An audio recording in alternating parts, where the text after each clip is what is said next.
Yung mainam daw binibigay ito. Bahonin mo sa abroad. Ano ba yan? Si Maring Helen binigyan ako dati. Ay, ito?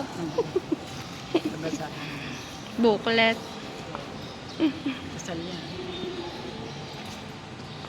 Wala, pag nasa abroad ka na.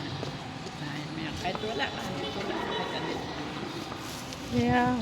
Mainam daw binibigay yan kaysa binibili ko sa rin. Maring Ganun. Helen binigyan ako niyan eh. Hindi ko naman na malaman kung saan nakakagad ko. Hinahin mo. Ay, nakakita ako siya. Isa lang ako yun.